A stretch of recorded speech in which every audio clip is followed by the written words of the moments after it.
Merci Malo. Merci beaucoup. Merci beaucoup.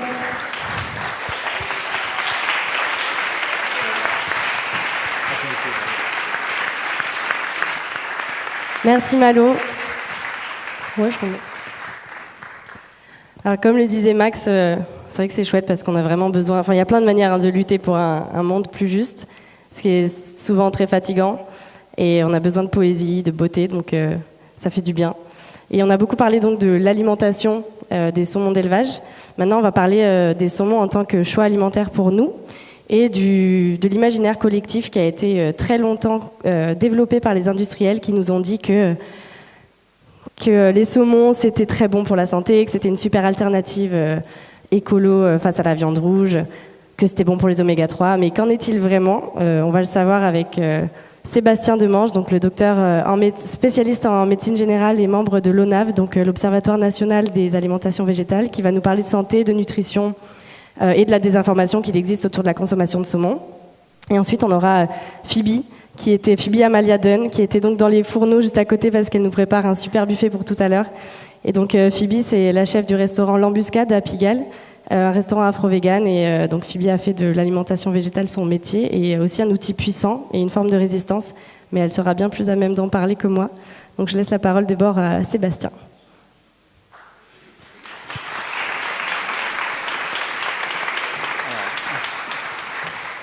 Alors, je vais essayer de vous parler en 5 minutes, effectivement, du saumon et du poisson sur notre santé, en vous invitant déjà à considérer, en fait, que notre santé doit être vue dans l'interconnexion qu'il y a entre les différents systèmes, et notamment, donc, d'un point de vue santé environnementale, on en a déjà un petit peu parlé ce soir.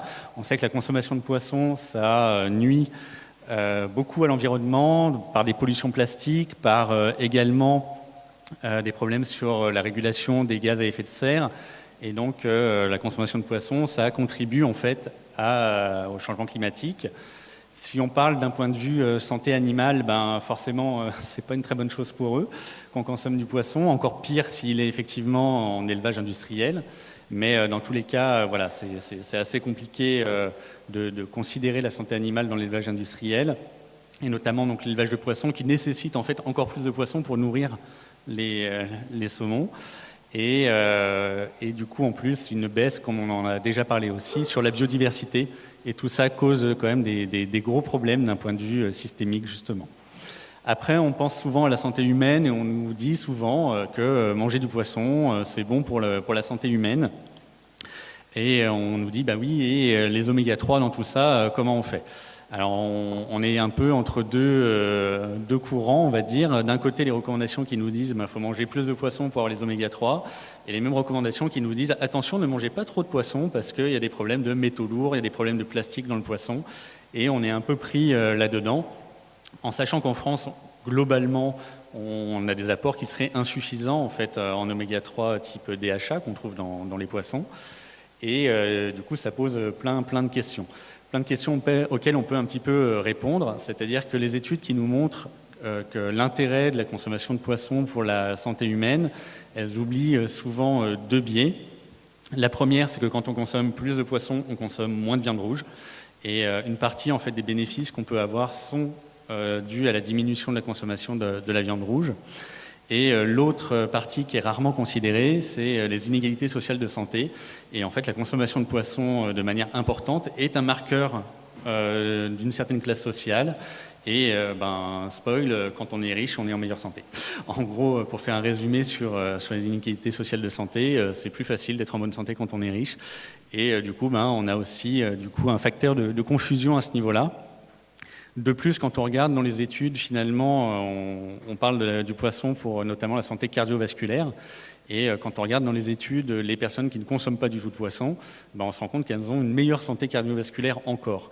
Donc finalement, ça commence à perdre un petit peu de son intérêt. Il faut savoir qu'il y a également la possibilité d'avoir du DHA par des compléments alimentaires qui sont faits à partir de microalgues, qui ont plusieurs avantages. La première, elles sont beaucoup moins polluants. Donc déjà sur la partie environnementale, on est pas mal. Sur la santé animale, bien sûr, on sera encore mieux. Et en plus, ça coûte moins cher que la consommation de poissons pour avoir nos apports. Donc ça pourrait être éventuellement aussi une solution. Donc voilà, on se rend compte que quand on prend un petit peu de distance et qu'on regarde d'un point de vue global la santé, on ne peut qu'arriver à la conclusion que finalement le poisson, pas aussi optimal qu'on veut bien nous le dire parfois. Et on pourrait même considérer du coup que le poisson serait bon pour notre santé, à condition qu'il soit vivant et dans son milieu naturel, auquel cas il participe à la biodiversité, il participe au cycle de la vie et du coup on a un impact beaucoup plus positif sur la santé que dans notre assiette. Merci.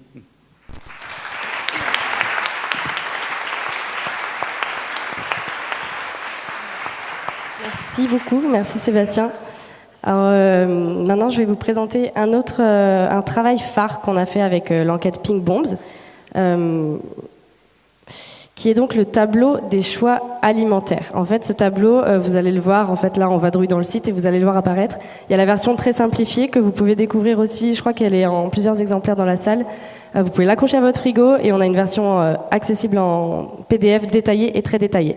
Et donc ce tableau, on l'a créé en fait pour répondre à la question, ok, si on arrête de manger du saumon, on mange quoi? Et donc avec ce tableau, on a voulu donner la big picture, vraiment la vision très globale des différents impacts de nos choix alimentaires. Parce que quoi qu'on mange, quoi qu'on produise ou quoi qu'on vende, on va avoir des impacts sur la santé humaine, sur les animaux d'élevage, sur les animaux sauvages, sur notre porte-monnaie, sur les droits humains.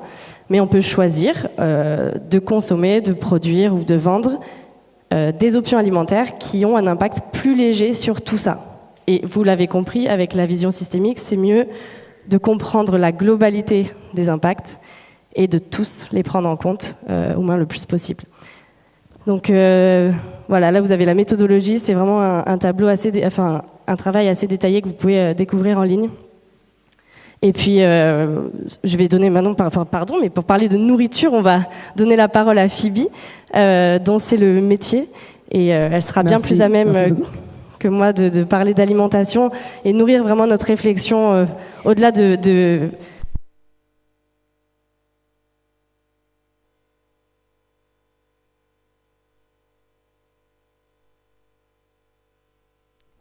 Oui, c'est bon. Alors, j'allais dire, elle va donc ravir nos papilles, mais elle va aussi nourrir nos réflexions sur nos habitudes alimentaires. Donc, je laisse la parole à Phoebe. Merci beaucoup, merci énormément.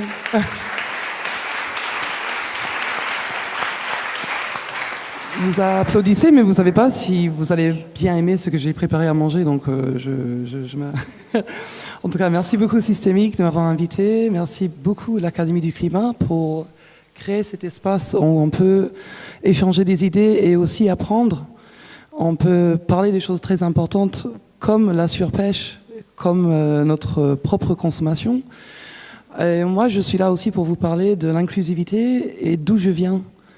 Ça a été un choix moral pour moi d'arrêter de manger le poisson, même si c'était vraiment mon plat préféré, c'était le produit préféré que j'aimais manger, le poisson fumé. Pas forcément le saumon fumé, mais le poisson fumé, j'ai grandi avec. C'est aussi pour parler du fait que le véganisme ou une démarche dans le sens du climat, ce n'est pas réservé à l'Occident, malgré ce qu'on nous fait penser, c'est que nous-mêmes qui sommes issus de communautés populaires ou des enfants d'immigrés, c'est quelque chose qui nous intéresse énormément, c'est quelque chose qui nous touche. Et pour faire court, la démarche que j'ai eue, c'était quelque chose de très personnel à un moment, parce que on se rend compte que on a les réponses chez nous. On a des gens qui viennent de, quand je dis chez nous, je veux dire, moi je suis d'origine métisse, d'origine nigériane et anglaise. J'ai découvert une langue, une chose qui s'appelle Sankofa. C'est une philosophie, c'est un mot akran, ça vient de l'Afrique de l'Ouest, notamment le Ghana et la Côte d'Ivoire. Ça veut dire, pour avancer, il faut aller en arrière. Donc il faut aller récupérer la connaissance de nos ancêtres. On va parler d'ancêtres, mais ça veut dire qu'en fait, c'est pas quelque chose qui vient d'ailleurs pour pouvoir avancer. Nous avons des réponses.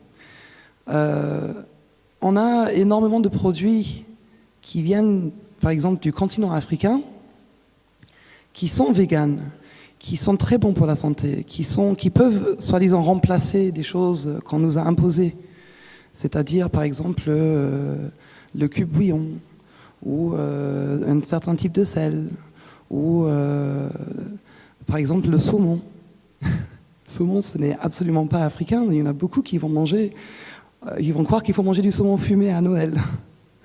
Alors que quand on va voir dans notre propre passé, on n'a pas seulement des mouvements véganes et écologiques et des démarches de durables pardon, excusez-moi en français parce que je ne suis pas française, une démarche morale, une démarche de consommation durable.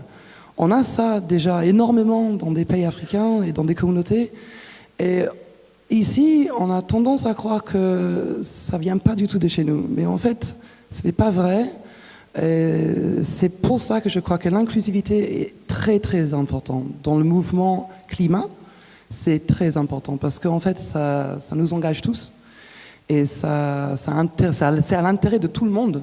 Donc spécialement les quartiers populaires, spécialement les banlieues.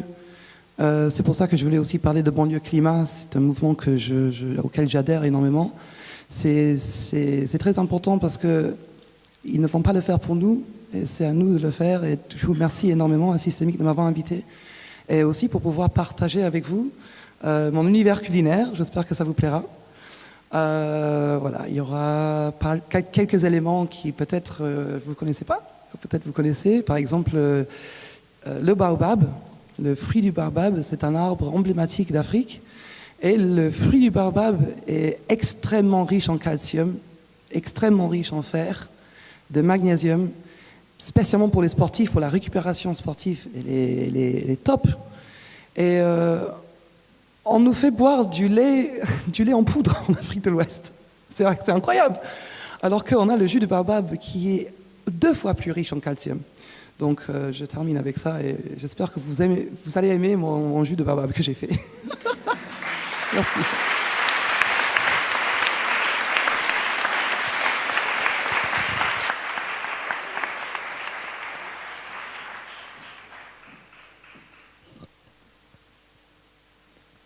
Merci beaucoup, Phoebe.